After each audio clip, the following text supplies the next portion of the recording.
Depois nós temos a Índia. A Índia tem 1 bilhão e 200 bilhões de habitantes. Na Índia, vaca é Deus, rato é Deus, serpente é Deus, mosca é Deus, barata é Deus, macaco é Deus. Se nascer com 6 dedos, qualquer anomalia vira um Deus, vira um guru. Calculam-se mais de 700 mil deuses na Índia. A Índia, ela é guiada pela Bhagavad Gita, que é o livro sagrado do hinduísmo. Lá na Índia, tudo é Deus, menos Deus, menos Adonai. Horas, nós temos o mundo árabe, islâmico. O Deus do mundo islâmico é Alá, não é Adonai.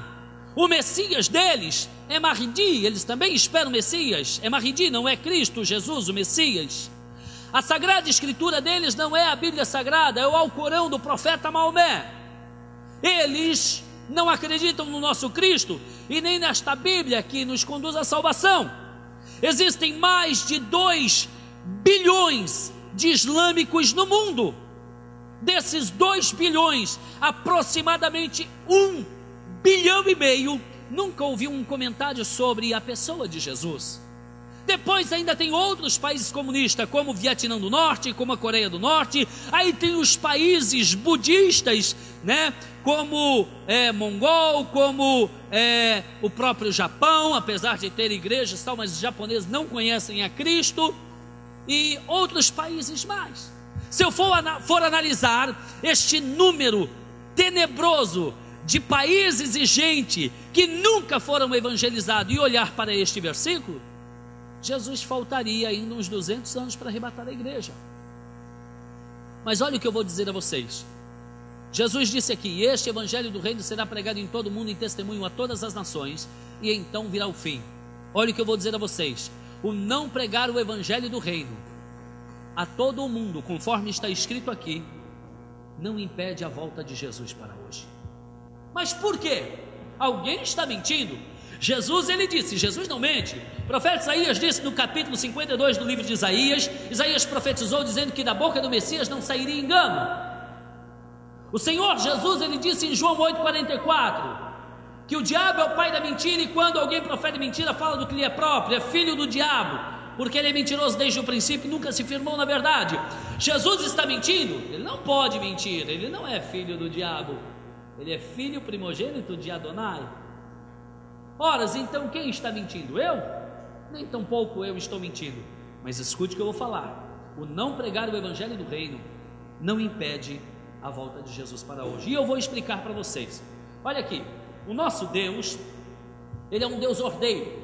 O homem é desorganizado, o homem, às vezes, alguns até são desmantelados, esquecidos, né? Desorientados. O homem se perde no caminho, mas Deus não. Deus é um Deus ordeiro. Deus é um Deus que fala e faz. A sua palavra expressada, ela não cairá por terra, porque Ele é o grande Adonai. Ele não mente, Ele não falha, Ele não cai, Ele não erra, Ele não peca, Ele não se equivoca e Ele não volta atrás, porque Ele é Deus. Ele não tropeça nas suas palavras. Deus, Ele é ordeiro. A Bíblia nos fala no livro de Eclesiastes, no capítulo 3, dos versos 1 a 8, que debaixo do sol há um tempo determinado por Deus para todas as coisas. A palavra de Deus, ela nos revela o trabalhar de Deus. O trabalhar de Deus é realizado em tempos dispensacionários. E as dispensações na Bíblia são 7.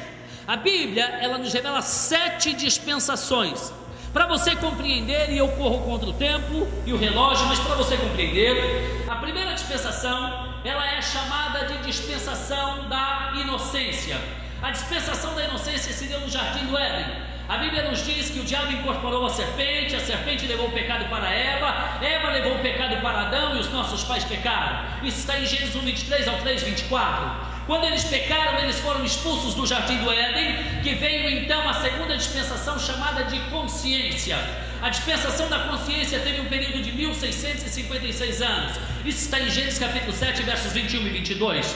A terceira dispensação é chamada de dispensação do governo humano estabelecido por Deus por intermédio de Noé em um período de 427 anos. Gênesis capítulo 10, 25 e capítulo 11 do 10 ao 19.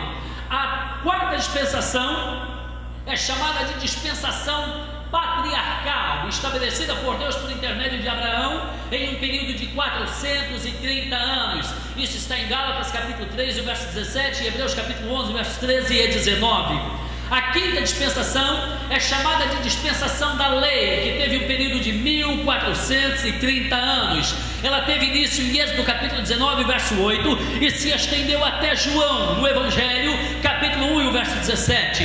Em João 1,17 está escrito assim: Jesus disse: porque as leis foram dadas por Moisés, mas a graça e a verdade vieram por nosso Senhor e Salvador Jesus Cristo.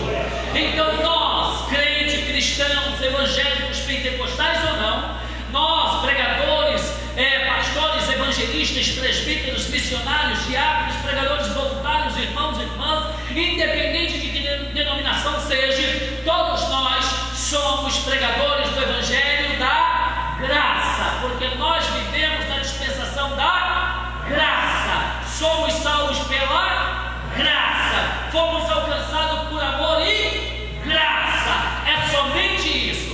Ninguém tem méritos pessoais, ninguém tem capacitação suficiente para auto se salvar sem a graça. Todos os homens, a Bíblia nos diz em Romanos 3 e o verso 23, porque todos pecaram e excluídos ficaram da glória de Deus.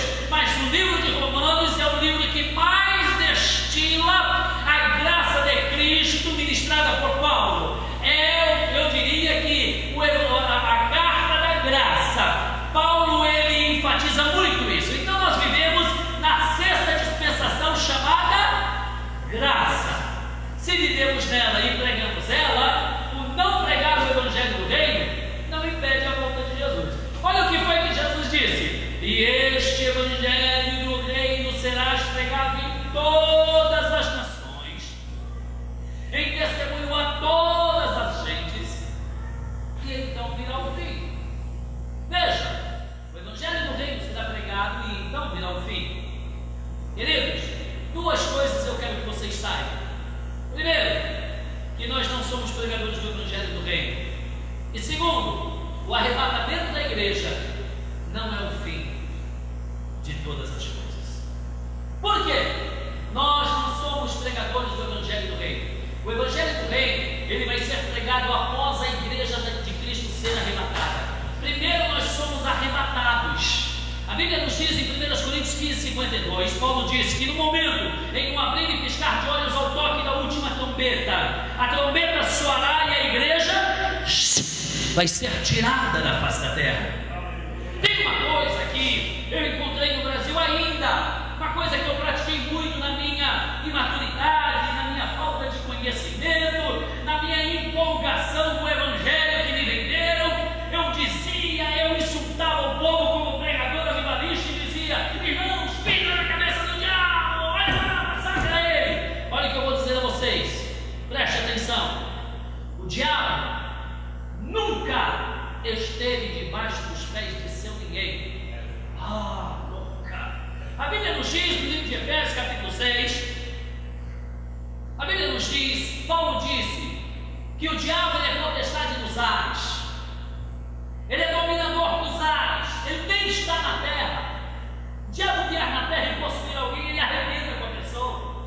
São demônios que possuem, espíritos vagantes, demônios. O diabo ele só comanda, Deus nem permite. Ora, como pode isso, queridos? Sabe por que ninguém pisa na cabeça do diabo? Vou lhe explicar. Salmos capítulo 34, verso 7 diz-nos assim: e o anjo do Senhor acampa ao redor dos que o temem e os livre. Então, ao nosso redor tem pela promessa um anjo do Senhor.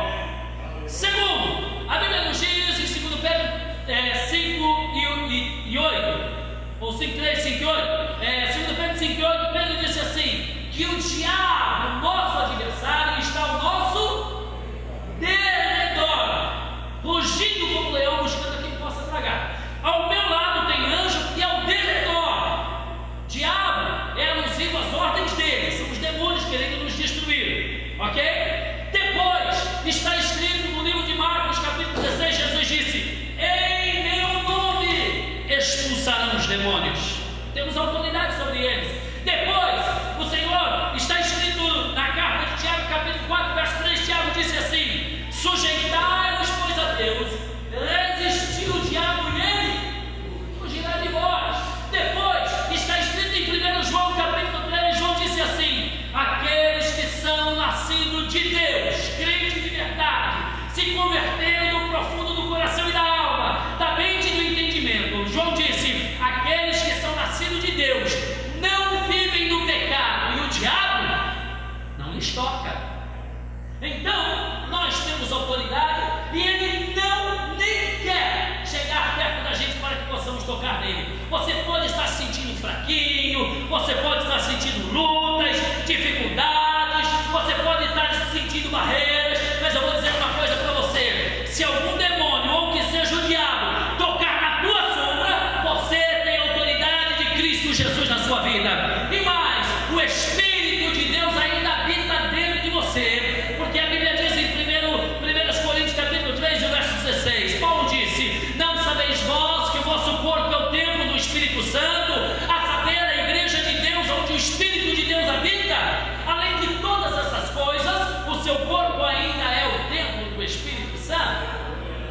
A igreja de Cristo vai ser arrebatada. 1 Coríntios 15, 52, um abrir e piscar de olhos ao toque da última trombeta. 1 Tessalonicenses capítulo 2, do 4 a seguir, Paulo disse assim: irmãos, nós, os que estivermos vivos, de maneira nenhuma precederemos aos que dormem, porque primeiro esses, os que dormem, ressuscitarão, e junto a eles nós seremos arrebatados para o encontro do Senhor dos ares.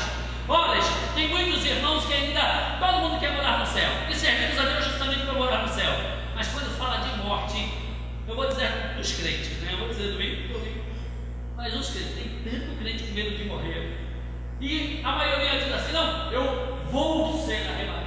Queridos, eu não tenho problema com a morte. Diz que a morte vem a cavalo, eu quero montar nela, e se eles for, ela tem que galopar comigo até agora, se ela vier me pegar. Sabe o que acontece? Eu não tenho problema com a morte. Olha aqui, você, se eu morrer hoje, agora, aqui nesse altar, e daqui 3 dias Jesus arrebatar a igreja, pode ficar sabendo que você não vai arredar o pé da terra sem antes que eu ressuscite. Então eu vou ter muito mais privilégio, porque morrendo eu dou um abraço em Abraão, lá de Abraão no paraíso, e ainda só ressuscito para junto contigo e abraçar Cristo. Você abraça Cristo, mas não abraça Abraão. Olha que coisa maluca, mas é a verdade. Então nós seremos arrebatados. Quando a igreja for arrebatada, manifestar-se-á na terra o homem do pecado, que é o anticristo. Ok? Neste período que a Bíblia chama de grande tribulação, esse período de 7 anos é a dispensação do reino. Nós não pregamos o evangelho do reino, nós cremos no reino, teremos o reino por herança, possuiremos o reino, mas não pregamos o evangelho do reino. Quem é que vai pregar o evangelho do reino? Primeiro, serão os 24 anciões do Apocalipse capítulo 4, versos 7 e 8. Esses vão pregar para os judeus dentro da nação de Israel. Segundo, quem vai pregar o evangelho do reino serão os 144 mil do Apocalipse capítulo 7, dos versos 4 ao 8. Esses pregarão para os judeus fora de Israel. Terceiro, quem vai pregar o evangelho do reino serão as 2 testemunhas do Apocalipse capítulo 11. E quarto, sabe quem é que vai pregar o evangelho do reino? Fique sabendo que ainda que nós quiséssemos hoje, na graça, pregar para todo mundo, nós não conseguiríamos, por vários motivos. O primeiro deles é a questão religiosa do mundo, como China, no caso da China, a questão política, né? No caso do mundo árabe, a questão religiosa. Então a questão religiosa e política muito nos impede de pregar em todo mundo. E existe uma outra problemática, é a questão linguística ou idiomática, porque no mundo tem mais de 2.200 línguas e dialetos. Ainda que os 60 milhões de evangélicos do Brasil dissessem cada um por si: eu serei um missionário em algum canto do mundo, nós não alcançaríamos todos, porque nós não teríamos aqui no Brasil, com 200 milhões de habitantes, gente para falar 2.000 línguas e dialetos.